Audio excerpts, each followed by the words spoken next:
നാടൻ റോസ് മുതൽ വിദേശ ഇനം റോസ് വരെ ഇന്ന് നമ്മളെ നാട്ടിൽ സുലഭമായിട്ട് കാണുന്നു. എന്നാൽ ഇതിൻ്റെ കെയർ, പരിചരണം എങ്ങനെയാണ്, വളം എങ്ങനെയാണ് കൊടുക്കുന്നത്, അതേപോലെ തന്നെ കീടങ്ങളെ തുരത്താൻ വേണ്ടി എന്ത് മാർഗ്ഗങ്ങളാണ് നമ്മൾ സ്വീകരിക്കുക, ഏതൊക്കെ തരം റോസുകളുണ്ട് എന്നുള്ളതിനെ പറ്റി ഡീറ്റെയിൽഡായിട്ടുള്ള വീഡിയോ കാണാൻ നമ്മളെ ചാനലിലൂടെ കാണിക്കുന്നത്.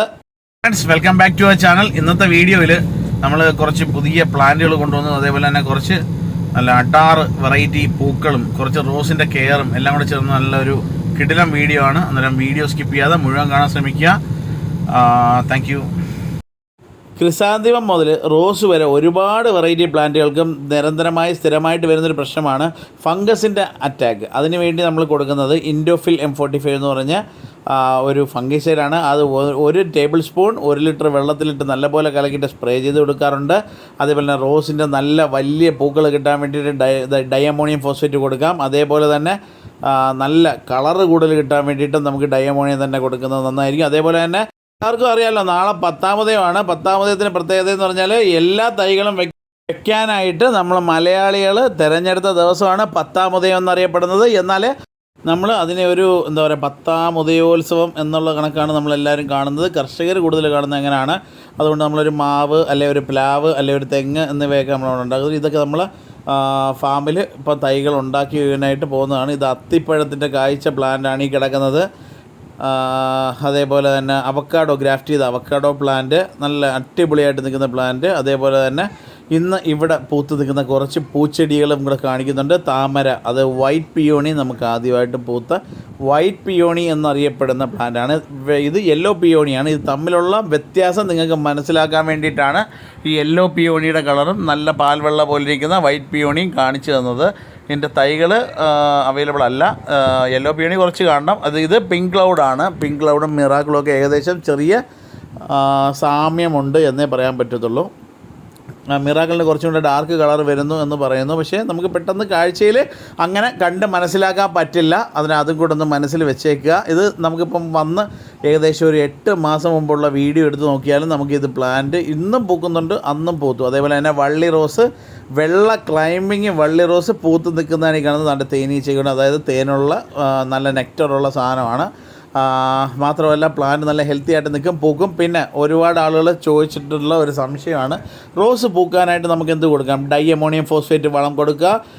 പൂക്കൾ കൂടുതൽ കിട്ടാൻ ഏറ്റവും നല്ലതാണ്. പൂക്കളിന് നല്ല വലിപ്പം കിട്ടാനും കളറ് കിട്ടാനും ഏറ്റവുമായിട്ട് നമുക്കിത് പ്രയോജനപ്പെട്ടെടുക്കാൻ പറ്റും. പിന്നെ അതേപോലെ തന്നെ ക്രിസാന്തിമം വീട്ടിലുള്ളവരുടെ ശ്രദ്ധയ്ക്ക് 19 2 ഗ്രാം 1 ലിറ്റർ വെള്ളത്തിലെടുത്ത് നല്ല വൃത്തിയാവണ്ണം കലക്കിയതിന് ശേഷം ഒന്ന് സ്പ്രേ ചെയ്ത് കൊടുക്കുന്നത് നല്ലതായിരിക്കും. അതേപോലെ നല്ല ഇത്രയും നല്ല കരുത്തുള്ള പൂക്കൾ കിട്ടാനും അതേപോലെ തന്നെ ഇത്രയും നല്ല ക്വാളിറ്റി ഫ്ലവേഴ്സിന് കിട്ടാൻ വേണ്ടിയിട്ടും ഡൈഅമോണിയം ഫോസ്ഫേറ്റ് കൊടുക്കുന്നത് നല്ലതാണ്. നിങ്ങളുടെ നാട്ടിലുള്ള കടകളിലൊക്കെ മിക്കവാറും അവൈലബിൾ ആവും എന്നുള്ളതാണ് എൻ്റെ ഒരു ധാരണ. തിരക്കിയൊക്കെ വളണ്ടിപ്പോകളിൽ തിരക്കി നോക്കിക്കഴിഞ്ഞാൽ നിങ്ങൾക്ക് അവിടെ നിന്ന് കളക്ട് ചെയ്യാൻ പറ്റും. അതേപോലെ തന്നെ കലേഡിയത്തിൻ്റെ കുറച്ച് പ്ലാന്റുകൾ ഇപ്പം വന്ന ലോഡിലുള്ള പ്ലാന്റാണ്. തായ് ബ്യൂട്ടി, അതേപോലെ തന്നെ ഇത് കുറച്ചേ ഉള്ളൂ, ഒരുപാടൊന്നുമില്ല, 1 2 3 ഒക്കെ അതിനകത്ത് കയറി വന്നതാണ്. ബിഗോണിയാസ്, ഇത് മേടേമുക്ക് മാതൃഭൂമി ഓഫീസിൻ്റെ അടുത്തത്, കൊല്ലം മേടേമുക്ക് മാതൃഭൂമി ഓഫീസിൻ്റെ തൊട്ടടുത്ത് ഉള്ള നമ്മൾ നഴ്സറിയിൽ വെച്ചേക്കുന്ന പ്ലാന്റുകളാണ് ഇപ്പം കാണിച്ചുകൊണ്ടിരിക്കുന്നത്. ഏഞ്ചൽ വിങ് ബിഗോണിയ, അതേപോലെ തന്നെ റെക്സ് ബിഗോണിയ, വാക്സ് ബിഗോണിയ, അതേപോലെ നമ്മളെ സാധാ വെറൈറ്റി നോർമൽ പണ്ടുണ്ടായിരുന്ന ചോക്ലേറ്റ് ബിഗോണിയാണ് ഇതാക്കുന്നത്. അതേപോലെ തന്നെ മോൺസ്റ്ററയാണ് ഇതായിരിക്കുന്നത്. മോൺസ്റ്ററയുടെ തൈയാണ് ഇരിക്കുന്നത്. മോൺസ്റ്ററ ഡെലിസിയോസ എന്നറിയപ്പെടുന്ന പ്ലാന്റിൻ്റെ തൈകളാണ്. അതേപോലെ തന്നെ വലിയ പ്ലാന്റ് കണ്ടില്ലേ, അടിപൊളിയായിരിക്കും. അതേപോലെ തന്നെ റബ്ബർ പ്ലാന്റിൻ്റെ ബ്ലാക്ക് ആണ് ഈ കാണുന്നത്. അതേപോലെ തന്നെ സാമിയോകുൾക്കസ് സാമിഫോളിയ എന്നറിയപ്പെടുന്ന CC പ്ലാന്റ് എന്നറിയപ്പെടുന്ന വെൽക്കം പ്ലാന്റ് എന്നറിയപ്പെടുന്ന പ്ലാന്റ്. അതേപോലെ തന്നെ ഇത് ഡൈഫൻ ബെക്കയുടെ ഒരു പുതിയ വെറൈറ്റിയാണ്. നല്ല വെള്ള ഉള്ളിൽ കയറുന്ന ഒരു വെറൈറ്റിയാണ്. നോഡ് പ്രൊപ്പഗേറ്റഡ് പ്ലാന്റ് ആണ്. അതായത് ഓരോ നോഡ് വെച്ച് കട്ട് ചെയ്ത് നമുക്ക് തൈ ഉണ്ടാക്കി എടുക്കാൻ പറ്റുന്ന പ്ലാന്റാണ്. സെയിലിനൊക്കെ ആയിട്ട് നമുക്ക് ഉപകാരപ്പെടുന്ന ഒരു പ്ലാന്റാണ് ഈ കാണുന്നത്. അതേപോലെ തന്നെ ഇത് നമ്മളെ നഴ്സറി ഓവറോൾ ഒരു വ്യൂ ആണ് ഈ കാണുന്നത്. കേട്ടില്ലേ, മെയിൻ റോഡ് മാതൃഭൂമി ഓഫീസിൻ്റെ തൊട്ടടുത്തുള്ള പുരയിടത്തിലാണ്. വന്ന് നോക്കിക്കഴിഞ്ഞാൽ കാണാൻ സാധിക്കും. അതേപോലെ തന്നെ തെറ്റി ഇത് എന്താ പറയുക, ഹൈബ്രിഡ് വെറൈറ്റി പിങ്കാണ്. നല്ല നിറച്ച് പോകും. പലരുടെയും വീടുകളിൽ ഈ സാധനം കാണും. ഒരു രക്ഷയില്ലാതെ പൂക്കുന്ന പ്ലാന്റാണ്. അതിൻ്റെ ഇടയിൽ എന്തുമാത്രം കൊല പോലെയാണ് പൂത്ത് നിൽക്കുന്നതെന്ന് കണ്ടു കഴിഞ്ഞാൽ മനസ്സിലാവും.